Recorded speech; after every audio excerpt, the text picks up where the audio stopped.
what's up? Welcome back to my channel. So for those of you who watched the last video, thank you very much. And for those of you who are tuning on for the first time, welcome to the channel.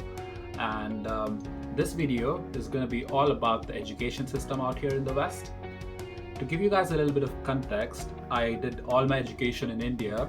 So I studied school all the way up to undergrad in India, and then I recently migrated to the United Kingdom to pursue a master's degree in mechanical engineering. So I've been fortunate enough to experience two systems of education. So I thought I would make a video and talk a little bit about what the education system is like here, because I know it can be daunting when you're getting ready to move 8,000 miles away from home to pursue a very new life in a very new environment.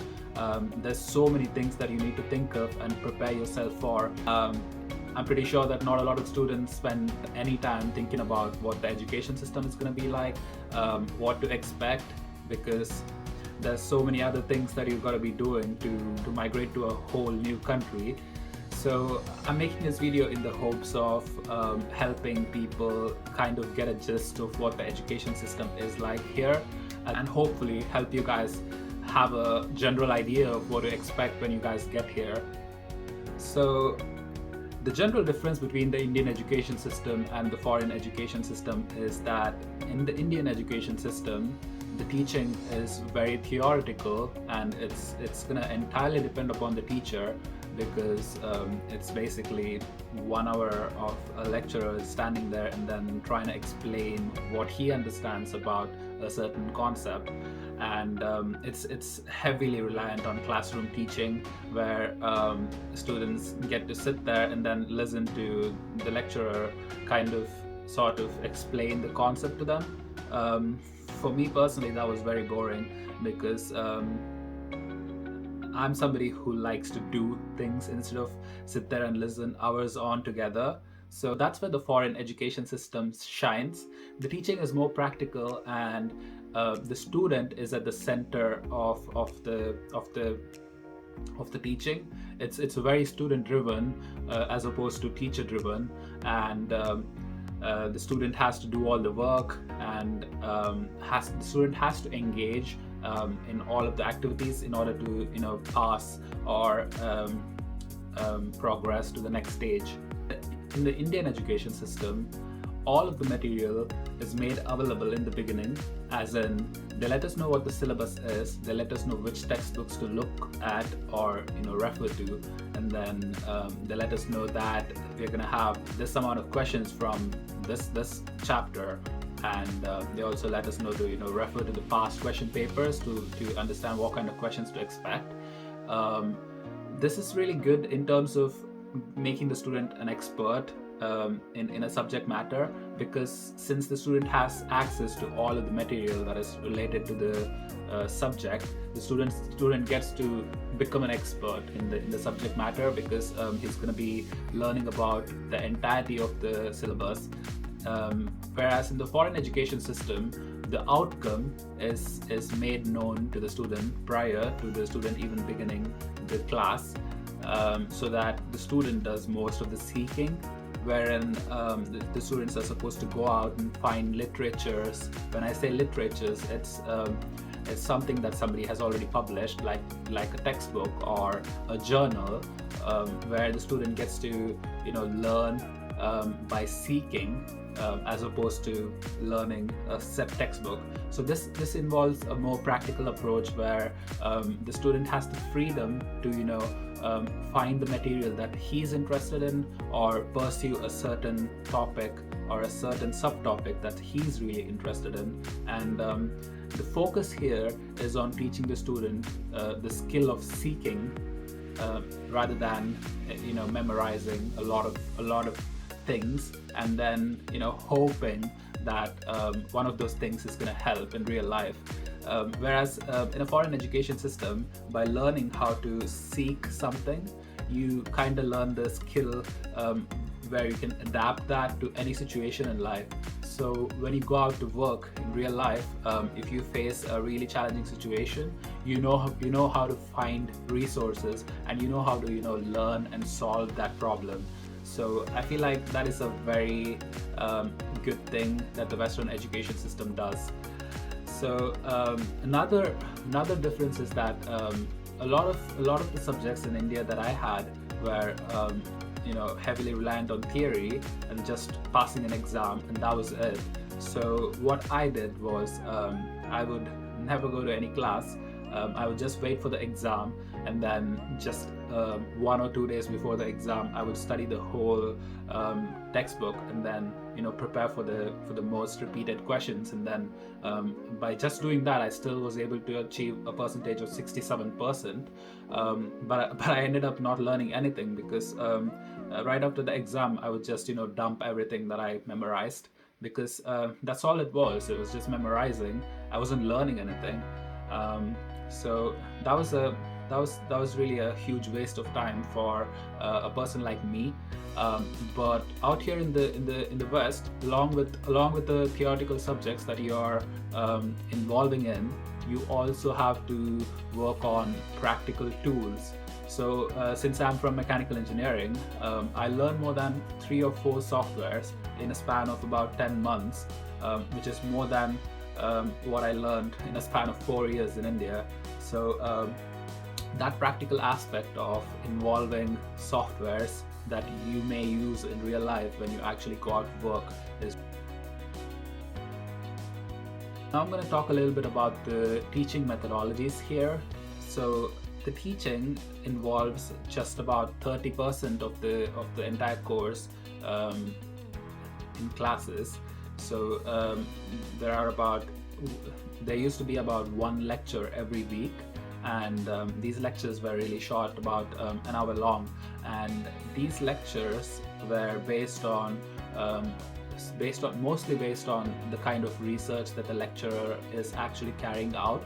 So the lecturers who came to the class were actually subject matter experts, and they were actually conducting research in that specific field, so they knew what they were talking about, and they made it sound really interesting, which was a really nice thing. And right after the lecture, the assignment for the following 1 or 2 weeks would be very related to what they spoke in the class. So applying what they spoke in the class to the project that we are working on the side was a really nice thing. And this just keeps on evolving as we go on through the semester. So through the semester there will be classes, and then we would then come back and then apply what the lecturer spoke about in the class to the project that we are doing, which was a really good mix, and it kept me really interested in the subject. Sometimes they would also invite guest lecturers. So since I'm from mechanical engineering, we had a couple of guest lecturers from AutoCAD, from Rolls-Royce. They were there to talk about the current research that Rolls-Royce or AutoCAD is involved in, and the sort of direction that the industry is going towards. These are really nice because they give us an idea of how to equip ourselves with current skills that make us more valuable to an organization. So that was really nice. And they also took us on a couple of excursions. So one excursion that I particularly remember was to a research institute here in the United Kingdom. So this institute had a lot of robots, and they're the most amount of robots I've seen in one place. So they had interactive robots, they had bomb defusal robots, and also small robots that could assemble micro components, human assisted robots, as well as they also were conducting a lot of innovations in the field of civil engineering, wherein they could bring prefabricated buildings and then build huge buildings in like a very short span. Now I'm going to talk a little bit about the kind of assessments that they have here. So during my undergrad, the only kind of assessments that I had were writing an exam for 100 marks. And sometimes, if we were lucky, we had like a project work. So I remember having just 2 project works, which involved a mini project and a major project. I don't even remember what my topic was, because like I said, I was just aiming to pass that module, because it did not involve a lot of learning back then. And that was maybe just my fault. The kind of assessments that they have here are, well, most of the assessments involve in summarizing everything that you've learned on a report. So these reports can be 5,000 to 10,000 words long, and all these reports, they have all these rules and etiquette that you've got to follow, like, you know, using a certain font, a certain amount of spacing, a certain kind of formatting when it comes to naming pictures and tables, and all that stuff. You should probably look up how to write a report before you start writing a report, because a lot of students struggle writing a report on their own, because we aren't used to that kind of system. And if you were to go online and conduct any sort of research, and then you use that material in your report, you're supposed to reference it. So there are lots of referencing systems, Harvard referencing system, and a couple of others which you can look up.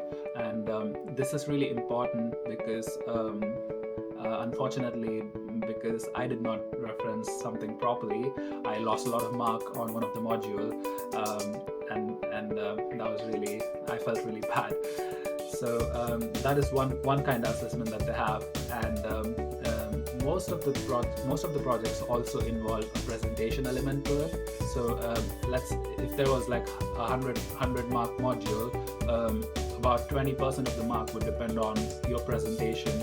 So during your presentation, you, if it's a solo project, or your team, if it's a group project, are supposed to talk about your progress and explain to an audience what you've been doing, what you've learned, which is really good, because it helps you build confidence, and it helps you actually be good at interviews and stuff, because you're used to public speaking, and you also get an idea of how to captivate the audience, how to keep them interested, which is really good.